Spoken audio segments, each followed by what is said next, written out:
आपको पता है कि 9 अगस्त को विश्व आदिवासी दिवस क्यों मनाया जाता है? भारत के आदिवासियों का विश्व आदिवासी दिवस से क्या संबंध है? जानने के लिए देखते रहिए हमारा फेसबुक पेज और यूट्यूब चैनल धर्म विज्ञान और समाज।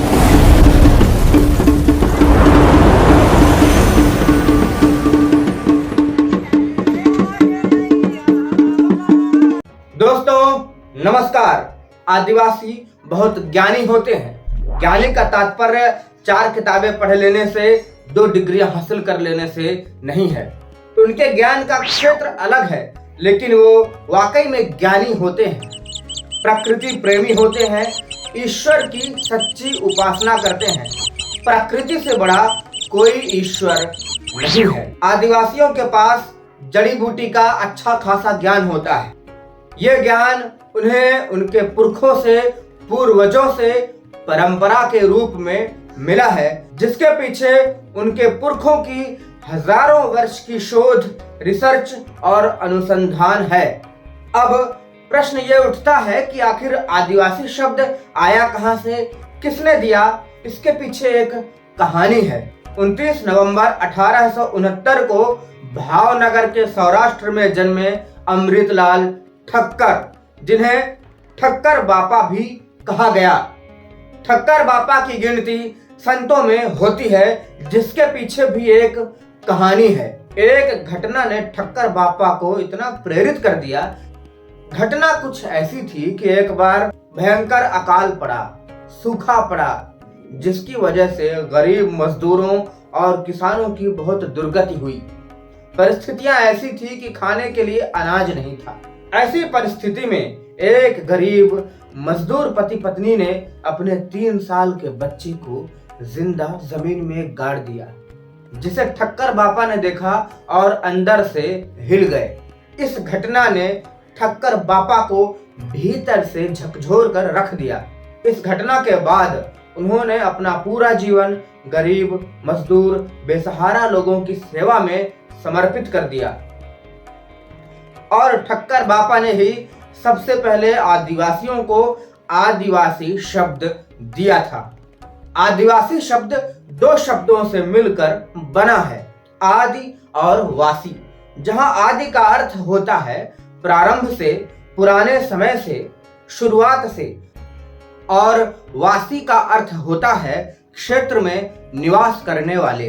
यदि भारत के दृष्टिकोण से इसे देखा जाए तो हर वो व्यक्ति आदिवासी है जो विदेशी आक्रमणकारी नहीं है, विदेश से आकर यहाँ नहीं बसे हैं। वो सब आदिवासी ही कहलाएंगे। पहले सब जंगल में रहते थे। जंगल के बाद धीरे धीरे सभ्यता का विकास हुआ, शहरीकरण हुआ। उसके बाद वर्ण विकसित हुए, 4 वर्ण, ब्राह्मण, क्षत्रिय, वैश्य और शूद्र।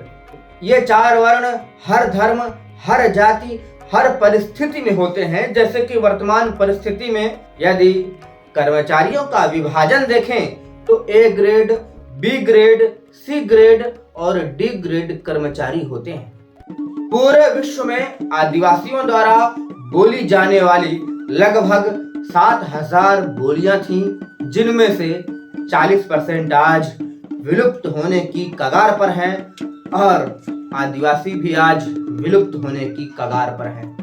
हम जितना ही आधुनिकता की ओर अग्रसर हुए हैं, उतने ही पीछे भी गए हैं। जैसे कि आदिवासी जल, जंगल और जमीन को अपनी धरोहर मानते हैं। कहा जाता है कि जल ही जीवन है। जंगल नहीं होगा तो ऑक्सीजन नहीं होगा, और जमीन नहीं होगी तो रहने के लिए जगह नहीं होगी, खेती नहीं होगी, घर नहीं होंगे, कुछ भी नहीं होगा। और शहरीकरण के साथ, समाज के विकसित होने के साथ साथ आदिवासियों पर अत्याचार भी हुए हैं। जैसे कि खेती करने के लिए जंगलों का सफाया हुआ, फैक्ट्रियां बनाने के लिए जंगलों का सफाया हुआ। हालांकि उनकी भी आवश्यकता है, लेकिन जंगलों का बहुत तेजी से सफाया हुआ है, जो हमारे समाज के लिए, प्रकृति के लिए, पर्यावरण के लिए बहुत नुकसानदायक है। बस इसी नुकसान से समाज को बचाने के लिए कई बार आदिवासियों को हथियार उठाना पड़ा।